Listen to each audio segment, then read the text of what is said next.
Hi everyone, आप सभी का स्वागत है संजीव सर ITI के यूट्यूब चैनल में।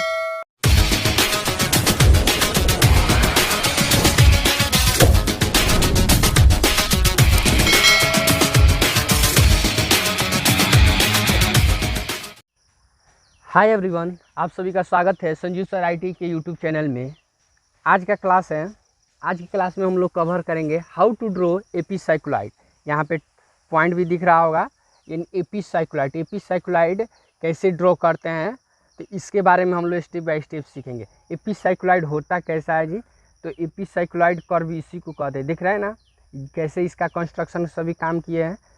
ये आपका एपिसाइक्लोइड कर्व हुआ ये। उसके बाद ये आपका नॉर्मल, ये वाला नॉर्मल, ये वाला आपका टेंजेंट लाइन के इसको नाम जानते हैं। देन उसके बाद ये सभी कंस्ट्रक्शन हम लोग स्टेप बाय स्टेप सीखेंगे।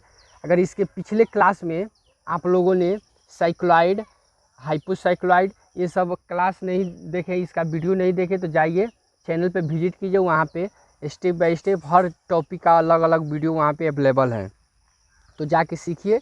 और आपको अगर देखिए इससे रिलेटेड जो भी है, यानी इंजीनियरिंग कर्व का जितना भी आपका है, जैसे इलिप्स हो गया, पैराबोला, हाइपरबोला, ये सब जितना आपका टॉपिक है वो सभी को हम लोगों ने कवर किया है। अगर वीडियो नहीं देखे तो जाइए चैनल पर विजिट कीजिए और देखिए और सीखिए। इस क्लास में हम लोग देखेंगे एपिसाइक्लोइड। पिछले क्लास में हम लोगों ने एपिसाइक्लोइड का एक प्रॉब्लम सॉल्व किया था, जिसमें आप लोग को ये बॉक्स है जी, ये बॉक्स आपको 8 पार्ट में बांट के बताए थे जी। लेकिन इस क्लास में हम आप लोगों को 12 पार्ट में इस बॉक्स को बांट के बनाएंगे। अगर पिछला वीडियो नहीं देखे तो जाइए, इस वीडियो के डिस्क्रिप्शन में उसका लिंक मिल जाएगा, वहाँ से देख सकते हैं जी। और उसके बाद देखिए इस क्वेश्चन को सॉल्व करने से पहले हम लोग सबसे पहले इसका थोड़ा क्वेश्चन पढ़ ले। क्वेश्चन कह क्या रहा है जी? A circle of 50 mm diameter rolls on the circumference of another circle of x of 175 mm diameter and outside it. Trace the locus of a point on the circumference of rolling circle for one complete revolution. Name the curve and draw a tangent or normal line. इस question में देखिए आपका radius of directing circle और radius of, यहाँ पे तो आपका total diameter है, तो डायमीटर को हम जानते हैं, यानी डी का किसी भी सर्किल का आपका डी होता है, उसका त्रिज्या निकालेंगे d/2 करते हैं, तो यही रेडियस ऑफ डायरेक्टिंग सर्किल। तो जो बड़ा वाला जो सर्किल होता है, एक मिनट ध्यान दीजिएगा, जो ये वाला जो सर्किल होगा ना, इसका रेडियस ये कितना दे दिया है आपका 87 mm। और देन ये अंदर वाला जो सर्किल है इसका रेडियस दे दिया है 25 mm। तो हम लोग स्टेप बाय स्टेप सीखेंगे, देखेंगे कैसे बनाएंगे जी। तो सबसे पहले देखेंगे, सबसे पहले करते क्या है जी, एक हम लोग एक लाइन हम लोग लेते हैं जी, कोई भी एक नॉर्मल लाइन ले। अब देखिए क्वेश्चन तो हम लोग पढ़ लिए, क्वेश्चन का हम लोग जो भी क्वेश्चन में दिया है वो सभी हम लोग गिवन हो गया है जी, लिख चुके हैं। देन इस क्वेश्चन में ध्यान से देखिएगा, नॉर्मल और टेंजेंट भी लाइन भी ड्रॉ करना है। देखिए थोड़ा वीडियो लंबा होगा, लेकिन घबराइएगा नहीं जी, क्योंकि पूरा आप लोगों को बेसिक से बताया जाएगा। तो चलिए हम लोग क्वेश्चन को बनाना स्टार्ट करते हैं जी। तो हम लोग एक लाइन ले लेते हैं जी, कोई भी एक नॉर्मल लाइन ले लेंगे, बेस लाइन, और यहाँ पे हम लोग कहीं भी एक पॉइंट वो दे देंगे जी। क्लियर हुआ? देन देने के बाद ये यहाँ से हम लोग एक लाइन शो कर देंगे। ये कोई भी लाइन ले लिए, इसका नाम वगैरह कुछ नहीं दिए हैं अभी तक।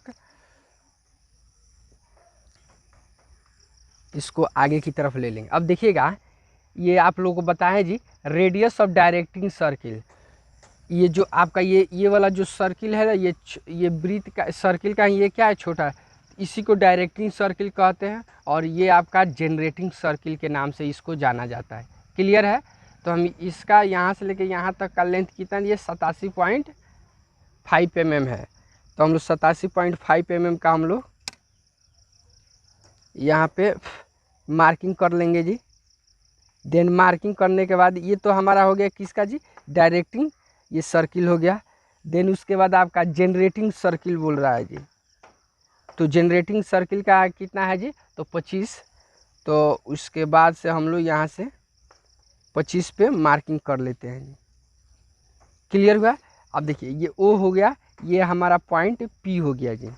अब देखिए यहाँ पे कंपास की आवश्यकता होगी। अब ये वाला जो पॉइंट है सेंटर, यहाँ पे हम लोग रखेंगे कंपास और यहाँ से एक हम लोग सर्किल शो कर देंगे। क्लियर हुआ जी, इतना समझ में आ रहा है। देन अगले स्टेप में देखिए क्या करते हैं जी। अगले स्टेप में अब देखिए ये एक यहाँ पे एक एंगल बना, इस क्वेश्चन में देखिएगा यहाँ पे, जैसे इस क्वेश्चन में आपका टोटल कैलकुलेट किए तो यहाँ पे 72 डिग्री हुआ है इसका, लेकिन इस क्वेश्चन को हम लोग सॉल्यूशन कहते हैं। इस क्वेश्चन का जो एंगल है निकालने के लिए एक फार्मूला आता है, थीटा बटा छोटा आर बटा बड़ा आर इंटू 360 डिग्री। तो यहाँ पे हम लोग आर का, छोटा आर का भी वैल्यू रख दिए, बड़ा आर का भी। अब इसको काटिएगा, एक दूसरे को आपस में काटने के बाद ये आपका टोटल 102.85 डिग्री आएगा। क्लियर हुआ? तो इतना क्लियर हुआ। देन इसके बाद देखिए ये 102 डिग्री है, तो इसको हम लोग 103 डिग्री भी कह सकते हैं। तो यहाँ पे देखिए रखेंगे, यहाँ पे सेट स्क्वायर को रखेंगे ऐसे, और देन रखने के बाद यहाँ से देखिए ये प्रॉपर इक्वल रखेंगे और सेंटर लाइन को प्रॉपर रखने के बाद ही, और यहाँ पे हम लोग कितना 102 डिग्री, तो यहाँ से देखेंगे 100 102 है, तो आप 103 डिग्री भी आसानी से ले सकते हैं। और यहाँ से हम लोग एक लाइन ऐसे शो कर देंगे जी। क्लियर हुआ? इतना समझ में आया? देन अगले स्टेप में देखिए यहाँ पे हम लोग टोटल एंगल कितना का बना दिए जी, यहाँ से 103 डिग्री। देखिए 102 डिग्री है, लेकिन हम यहाँ पे 103 डिग्री भी ले सकते हैं या 102 डिग्री भी ले सकते हैं, कोई प्रॉब्लम आपको नहीं होगा जी। क्लियर हुआ? अब देखिए अगले स्टेप में करते क्या है जी, कंपास लेंगे और कंपास लेने के बाद देखिए ओ और पी का डिस्टेंस लेंगे कंपास में, ओ पॉइंट ओ और पॉइंट पी का, और लेने के बाद यहाँ से हम लोग इसी को क्या करें, डायरेक्टिंग सर्किल हम लोग यहाँ पे ये डायरेक्टिंग सर्किल हम लोग शो कर देंगे।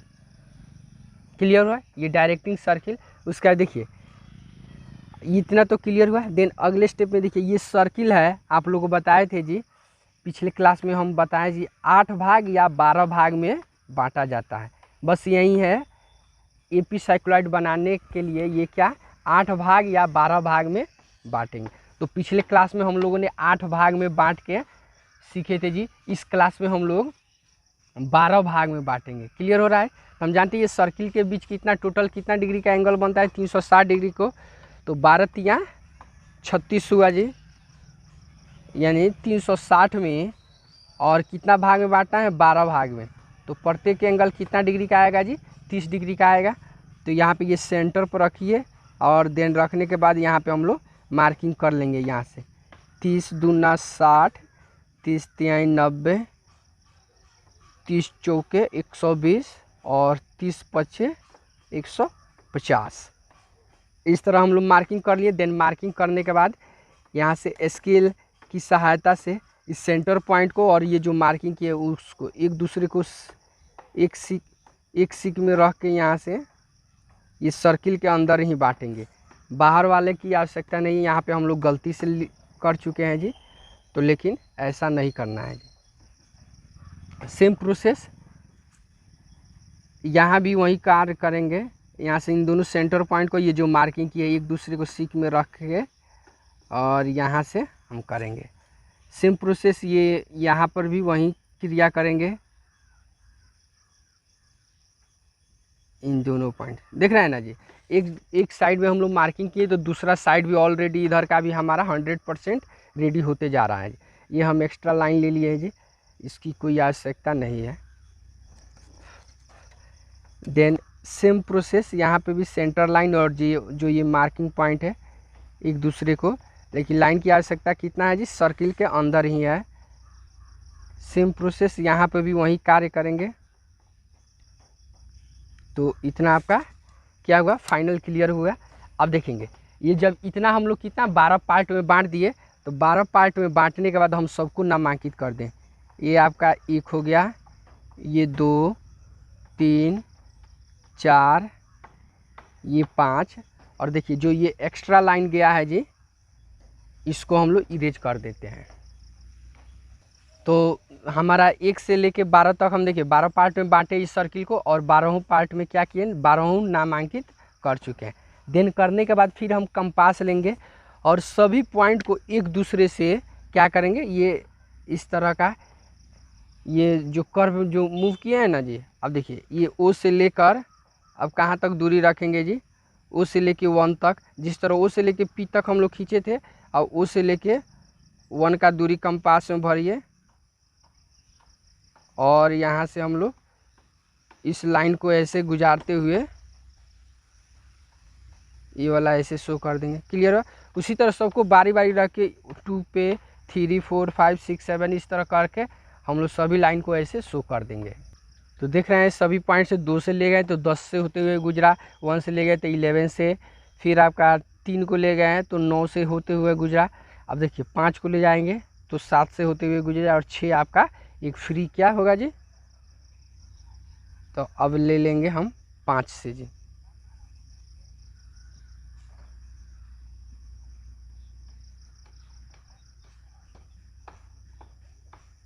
पाँच से 7 होते हुए और इसको एक दूसरे से, देन उसके लास्ट पोजीशन है आपका 6, तो 6 से ऐसे ही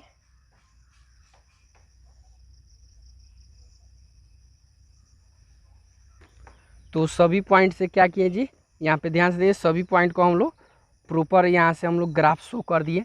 देन ग्राफ शो करने के बाद देखिए ये जो सर्किल है इसका सेंटर पॉइंट आपका क्या है जी, ये सेंटर पॉइंट, इसको हम लोग सी के नाम से जानते हैं। अब देखिए अब ओ से लेके सी का दूरी लेंगे कंपास में, ओ से लेकर सी का दूरी और यहाँ से हम लोग सेंटर लाइन शो करेंगे। तो सेंटर लाइन क्या होता है जी, हम लोग जानते हैं जी, बड़ा डैश छोटा डैश बड़ा डैश फिर छोटा डैश, इस तरह क्या होता है हमारा सेंटर लाइन होता है। क्लियर हुआ। और इसी को प्रॉपर हम लोग क्या करेंगे मिला देंगे जी। क्लियर हुआ। इस तरह हम लोग सेंटर लाइन इसको शो कर दें। अब देखिए सेंटर लाइन शो कर लेंगे तो अब अगले स्टेप में क्या करते हैं, ये जितना पार्ट यहाँ पे जितना हम लोग एंगल बनाए हैं 103 डिग्री का है, तो इसको देखिए इस सर्किल पे डिपेंड करता है। अगर इसको 8 पार्ट में बांटे रहते तो हम इस एंगल को कितना 8 पार्ट में बांटते, लेकिन हम कितना 12 पार्ट में बांटे हैं, तो इसको भी हम लोग 12 पार्ट में, इस एंगल को 103 डिग्री है तो इसको हम लोग कितना भाग में 12 पार्ट में बांटेंगे। तो 12 96 होगा और आपका फिर 6 तो आपका 8 पॉइंट यानी 8.5 mm होगा जी। कैलकुलेट कीजिएगा तो आपका 8.5 mm होगा जी प्रत्येक खंड का मेजरमेंट। तो आपका यहाँ पे क्लियर हुआ जी। तो प्रत्येक खंड कितना, प्रत्येक ब्लॉक कितना है 8.5 डिग्री का, 8.5 डिग्री का। तो हम लोग यहाँ पे उस तरह भी कर सकते हैं या यहाँ से रखिए बराबर, और आपके पास चांद तो अवेलेबल है तो इसको प्रॉपर रख कर ऐसे सेंटर पर रख लीजिए और यहाँ से हम लोग प्रॉपर 12 पार्ट में इसको मार्किंग कर देंगे। तो 8.5 डिग्री है तो यहाँ से देखिए 5 3 8 8.5 8 दूना 16 1 17 डिग्री होगा। तो ये आपका हुआ। इसी तरह हम लोग सभी को मार्किंग कर लेंगे 12 पार्ट में यहाँ पे चांद की सहायता से रख। तो फाइनली हमारा टोटल मार्किंग हो चुका है। देन मार्किंग करने के बाद देखिए ये जो भी पॉइंट है सभी से क्या करेंगे एक सीक में रख के, ये सेंटर पॉइंट है, यहाँ से ये सभी पॉइंट से यहाँ पे देखिए 12 भाग में, देखिए आप लोग बताए थे ये 12 भाग में बांट चुके थे, 1 2 3 4 5 6 7 8 9 10 11 और 12, और सभी पॉइंट से होते हुए जो भी मार्किंग किए हैं इसको एक दूसरे से होते हुए सेंटर पॉइंट तक ले जाएंगे। सेंटर लाइन हमारा कौन सा है, यहाँ पे है। इसी तरह सबको प्रॉपर एक दूसरे से मिला देंगे जी। क्लियर हो रहा है जी। यहाँ पे सभी पॉइंट को एक दूसरे से इस तरह मिलाते हुए ले जाएंगे और सभी को देखिए सिर्फ सेंट्रल लाइन से ना ऊपर होना चाहिए और ना ही नीचे होना चाहिए जी, ध्यान दीजिएगा लोग। इन सभी पॉइंट को हम लोग कर दे रहे हैं, तो सभी को हम लोग सेंट्रल लाइन से मिला दिए। अब देखिए ये यहाँ से हम लोग ये C है तो इसको हम लोग C1, ये C2, ये C3, ये C4, इस तरह सभी को हम लोग प्रॉपर नामांकित कर देते हैं जी। C7, C8, C9, ये C10 और ये आपका C11 और फाइनली ये आपका C12 हुआ। क्लियर हुआ। देन इसको देखिए प्रॉपर मिला लेने के बाद आप देखेंगे, अब कंपास लीजिए। कंपास में जितना ये आपका जो ये क्या है जी, हमारा जनरेटिंग सर्किल है। जनरेटिंग सर्किल का जितना मेजरमेंट है उतना का हम लोग कंपास में दूरी भर लेंगे। जैसे देखिए इसका जनरेटिंग सर्किल का कितना रेडियस दिया है आपका 25, तो यहाँ पे हम लोग रख लेंगे 25 mm का दूरी कंपास में भर लेंगे। और देन भरने के बाद अब देखिए स्टेप बाय स्टेप समझिए। अब C1 पे रखेंगे, C1 ये जाके मिला है C1। उसके बाद यहाँ से देखिए 1 से कौन सा कर्व हम रेडी किए हैं, तो देखिए 1 और 11 से ये कर्व है। तो यहाँ पे क्या करेंगे जी, हम ये जो कर्व लिए हैं ना इस पे हम लोग क्या करेंगे, मार्किंग करेंगे। क्लियर है।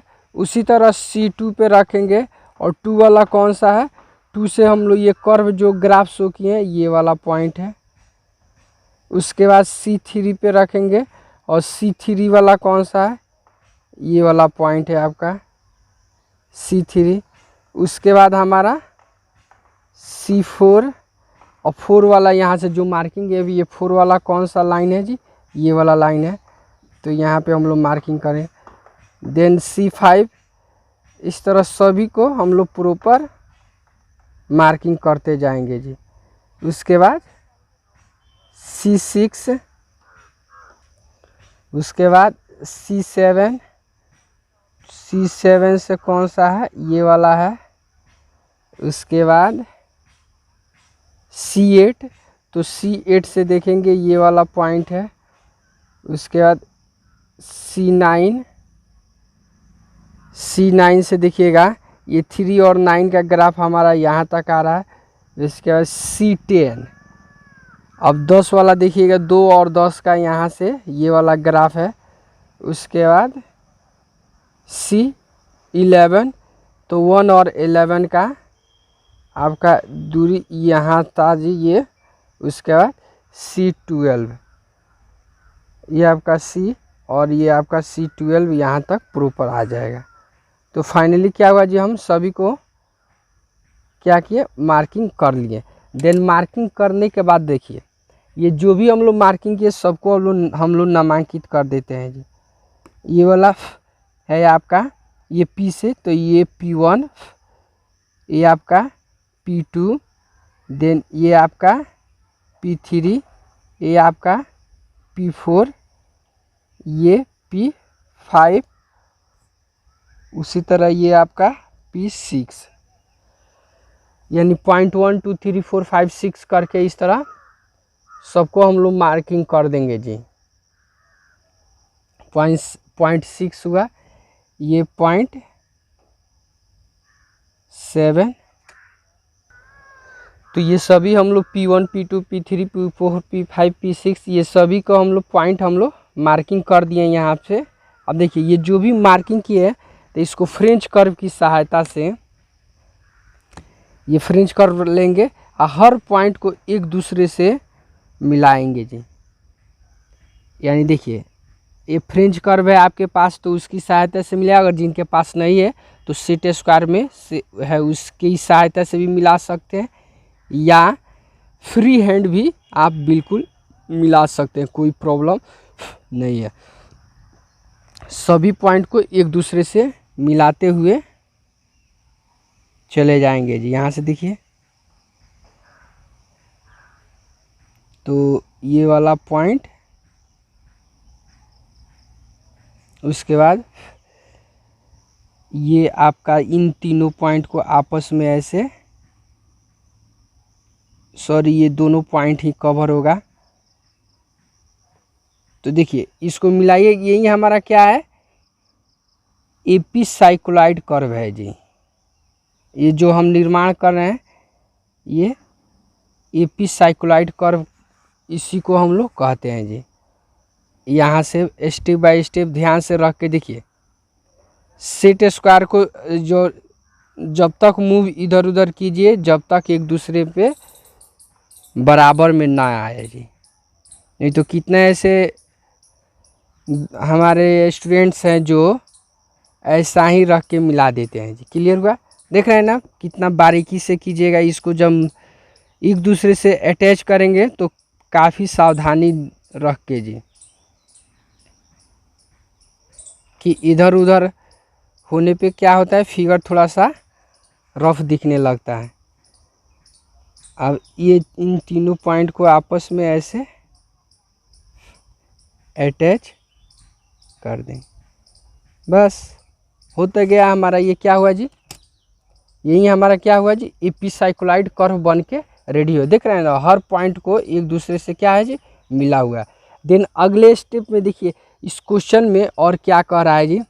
अब क्वेश्चन को ध्यान से पढ़ते हैं एक बार और। इस क्वेश्चन में यहाँ पे ये तो आपका कंप्लीट वन रिवॉल्यूशन ये आपका रेडी हो चुका। अब इसमें दिया name the curve and draw a tangent और नॉर्मल लाइन, यानी इसमें एक नॉर्मल और टेंजेंट लाइन भी ड्रॉ करना है। तो कैसे शो करेंगे तो उसको देखेंगे जी। तो उसको शो करने से पहले तो हम लोग ये क्या कर देंगे, जितना का ये सेंटर लाइन की ये दूरी लिए थे, जितना सर्किल का ये ले लिए। देन इतना लेने के बाद अब क्या करेंगे, यहाँ पे कहीं भी एक दूरी रखिए जी। ये जो एपिसाइक्लॉइड जो कर्व है यहाँ पे कहीं भी, जैसे हम मान लीजिए हम यहाँ पे एक पॉइंट रख दिए और रखने के बाद सेंटर लाइन को मार्किंग करेंगे। जहाँ पे टच करे कट करेगा ये, वहाँ पे हम लोग एक दूसरे से इसको मिला देंगे। ध्यान दीजिएगा, इन दोनों पॉइंट को एक दूसरे से मिला दिए। अब देखिए देन मिलाने के बाद इसको क्या करेंगे, यहाँ से ये कर्व हम लोग शो कर लेंगे जी। यहाँ से देखिए, ध्यान से देखिएगा, ये वाला कर्व यहाँ से हम लोग इस पॉइंट से शो कर लेंगे। अब ध्यान से एक पॉइंट नोट कीजिएगा, ये कर्व और ये वाला कर्व जहाँ ये दोनों मिल रहा है, इसको हम एक दूसरे से मिलाएंगे। देन इसके इस पॉइंट को और इस पॉइंट को एक दूसरे से मिलाएंगे। ध्यान से देखिएगा, इन दोनों को एक बड़ी लाइन की सहायता से इसको मिलाएंगे। क्लियर हुआ? इस कॉर्नर को और इस कॉर्नर को।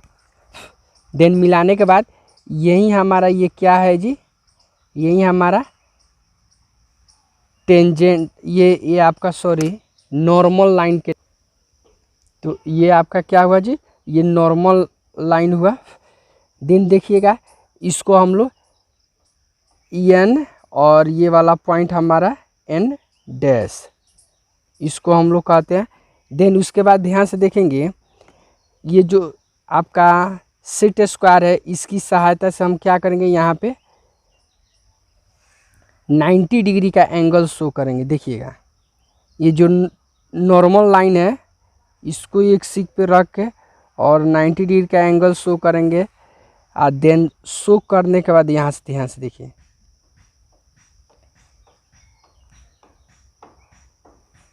ये दूरी बस, इसके बाद ये आपका 90 डिग्री। क्लियर हुआ? तो इसको हम लोग टेंजेंट के नाम से जानते हैं। तो इसको टी और टी डैश, इसका हम लोग नामांकित कर देते हैं जी, टेंजेंट। तो आपका फाइनली क्या हुआ जी, ये नॉर्मल एंड टेंजेंट लाइन भी शो हो गया। तो ओके फ्रेंड्स, यहाँ पे क्या हुआ जी, कंप्लीट हमारा क्या हुआ, इस क्वेश्चन का 100% सॉल्यूशन हम लोग बना चुके। तो ओके फ्रेंड्स, वीडियो अच्छा लगे तो लाइक कीजिए, चैनल को सब्सक्राइब कीजिए और अपने दोस्तों में शेयर कीजिए। फिर मिलते हैं नेक्स्ट अगले क्लास में इसी तरह का और भी इम्पोर्टेंट क्वेश्चन लेकर। अगर आप लोगों के पास कोई ऐसा क्वेश्चन हो जिसका सॉल्यूशन आप लोगों को बनाने में प्रॉब्लम हो रहा है तो कमेंट कीजिए, और कमेंट कीजिए कि नेक्स्ट अगला वीडियो किस टॉपिक पे चाहिए। तो ओके फ्रेंड्स, मिलते हैं फिर नेक्स्ट अगले क्लास में।